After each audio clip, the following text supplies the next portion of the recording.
Aujourd'hui, c'est le premier jour du reste de vos vies et vous êtes même pas encore au courant. Un des plus gros chagrins de ma vie, c'est de pouvoir manger des nectarines et des fraises que en été. Tout le reste de l'année, ça me manque un truc de malade. Alors aujourd'hui, je vais vous montrer comment faire pour en avoir toute l'année. Bon, alors déjà, il faut que les fruits soient propres. On va venir les équeuter et les poser sur une petite serviette pour les faire sécher. Et évidemment, les queues de fraises, vous ne les jetez pas, s'il vous plaît. Ça coûte beaucoup trop cher pour finir à la poubelle. On va gentiment sécher nos petites fraises et on va venir les peser. 479 grammes.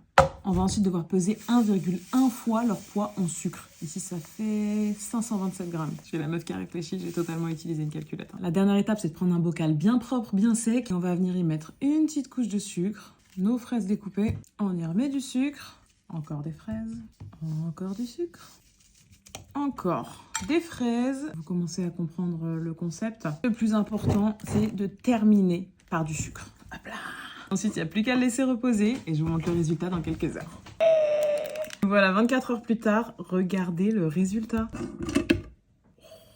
En fait, le sucre est venu extraire tout le jus des fraises. Alors, on se retrouve avec un sirop incroyable qui a vraiment le goût du fruit pur. Évidemment, on peut l'utiliser comme on veut. Moi, je pars sur un petit matcha latte un peu fancy. Ça va être trop bon. Oh là là là là.